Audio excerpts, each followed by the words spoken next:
Hello friends, my name is RagePanda1 and we're going to be upgrading some of our champions today. We're going to get our female Lionstone up to a yellow legendary rarity, and we are probably going to replace this Elzadeth with a legendary female Fulgur. If I were so inclined, I could also have a male Fulgur to replace my female Ignis, and I think that that would be a totally fine team to be running right now. However, the old curse of the Ascension materials is likely going to keep me from making it that far. So the first thing that I'm going to do is I'm going to clear out my dungeon. I do just want to cut in here real quick and let you know that at the end of this video I have some amazing tips for positioning your female Fulgur. If you're interested in that, make sure you stay tuned. Don't act like they don't know what they did. Oh, what's this?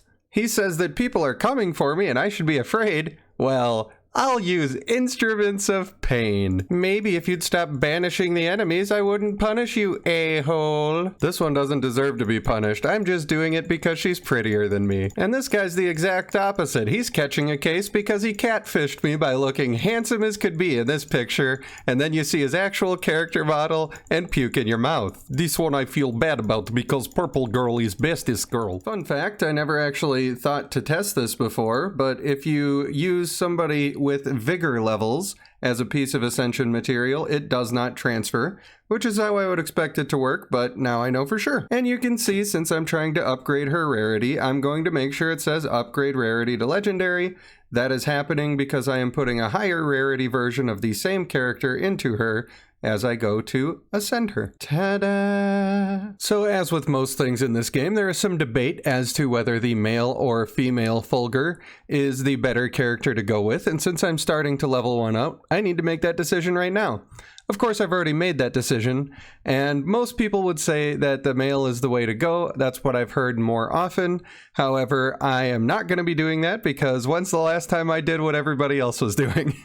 Well, I suppose I'm using a female Lionstone and a male Aeson and a female Ignis and now a Fulgur. So yeah, aside from all of that, how I'm doing the whole meta team, the reason that I'm going for the female is because I really want to use the male Divala, and I am going to use that if I can make it happen in any way, shape, or form.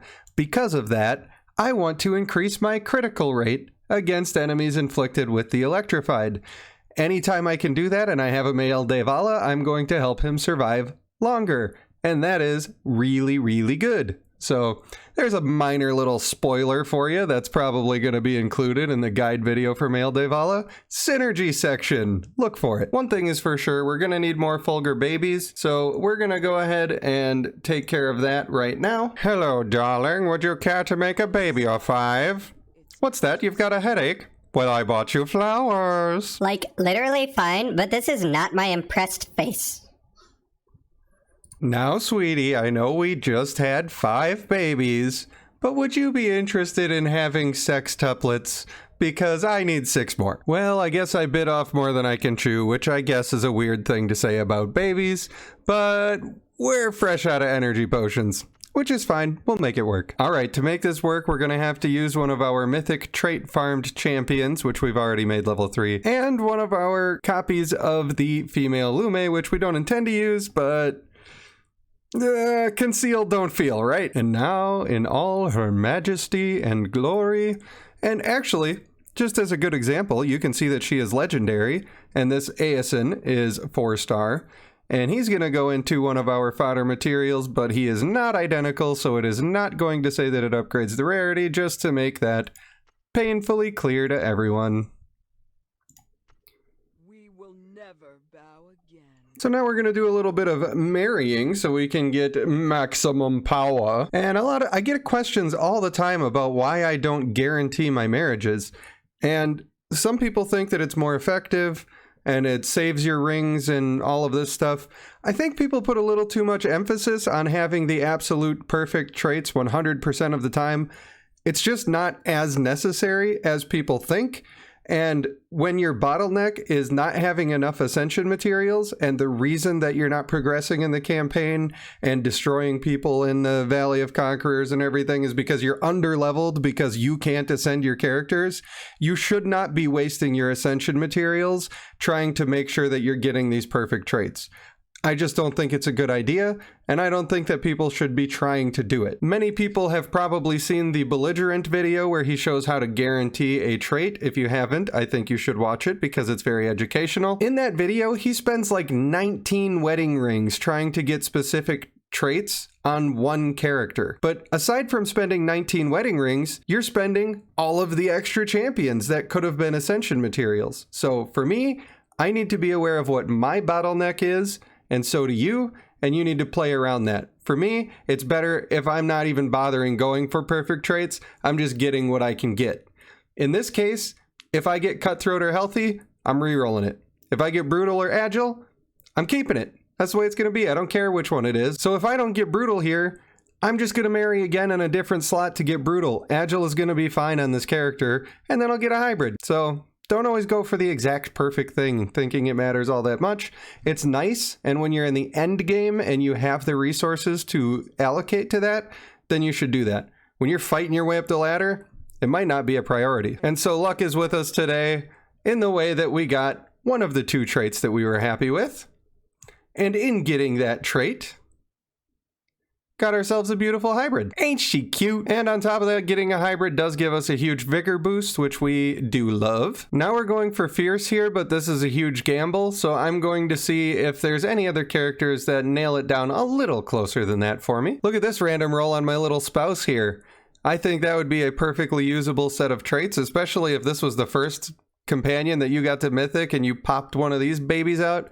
Man, you would be happy with that. Maybe I should be saving this guy for a second team because that could be important eventually, so I'm actually not going to marry that off. It looks like for now our best shot is to just try to get Fierce in place of this Bestial, but actually we could use a little help in our districts, and if we get Noble, then it's fine for now. It will go away when I have the convenience to make it go away. I'm not too worried about it. Okay, we got Healthy. Don't love it. That is the risk of being willing to gamble, as I am. So we have the opportunity here to get worse Brutal. This guy I've been kind of just chilling on because the only trait that I really care about that's on him is Honorable or his clan trait. So we're just going to roll the dice. Doesn't matter. There you go. We got the worst Brutal. Is it ideal? Absolutely not. But is it good enough for now?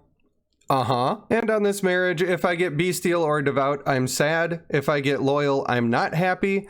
But I'll be happy with the other two. I mean, Athletic isn't good anymore on my characters, but it's also not like it does nothing. It's just not good. And of course we end up with Athletic. So as I've said before, when you get up to your higher levels, I'm talking around 450, there's not really much of a reason to keep Athletic on. I'm in the place right now where I would not put it on intentionally. If I was making sure I had exactly what I wanted, it probably wouldn't be Athletic at this point in time. Currently, Athletic is giving me a little more than 10% strength boost. A little more than that. So is that terrible? Well, no, it's better than Bestial or something that is not helping my character in combat at all.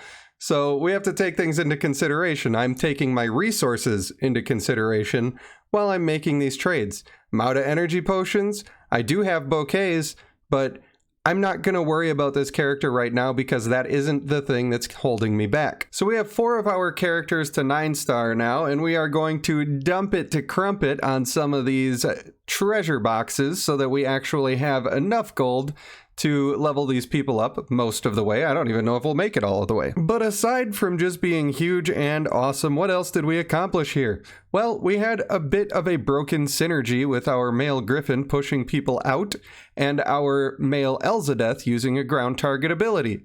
Now, since we're using a line attack with our lightning ball and we're using our push attack with our Griffin, we have a chance to be able to push people in a way that we can hit more people with it.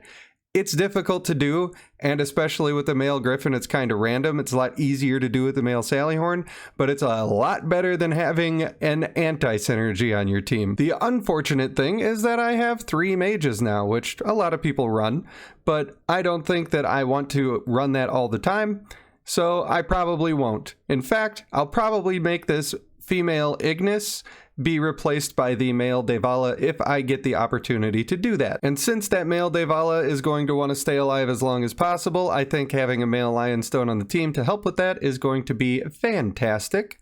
So we're going to eventually try to replace there and see if we can get that done, but it's going to be a while because Ascension materials are difficult for me. Anytime we're going to be using our treasure chests, we always make sure that we've gone through our districts and we have our best people in place.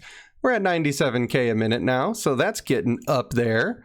And we're gonna drop it like it's hot. I feel quite certain we're gonna need all of these, but I'll just use about 100 of them. And so we need a little more. There you go, 350 is gonna be good enough for now. I could drain the rest of my characters down to level 1 and take care of it that way, but I'm not about that life. Oh, I know.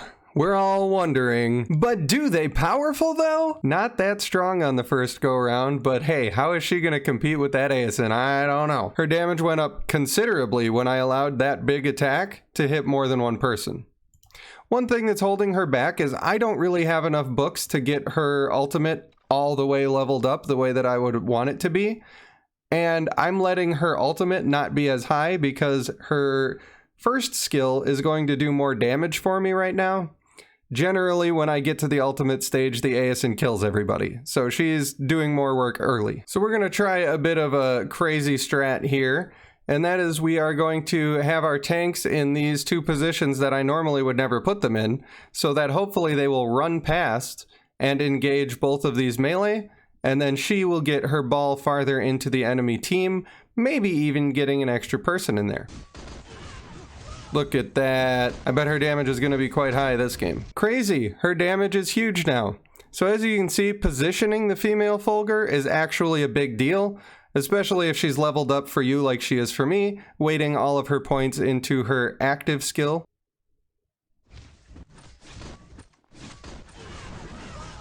Oh yeah. This is the way. We have found the position for her on my particular team. This is just for my team. It might help you on your team. Look at that. She's crushing again. My Ascension man didn't even get a chance to do his ultimate because we're figuring this game out. Sometimes you just got to keep trying and paying attention to what's happening, and then you'll figure out what's actually working better. So hopefully that little tip at the end of the video will give you some clues as to how you should proceed with your own team. And the verdict is she do. She do powerful, although it is very important where you are positioning her. And a quick run of the leaderboards. We are 24 on might, 31 on campaign, 7 for intimacy, and 34 for districts. Of course, we're still at $0 spent, and I want to thank you for watching this update video. I hope that it makes sense to you why I made the choices that I made here. I want to thank you for watching. I have been RagePanda1, and I will see you in the next one.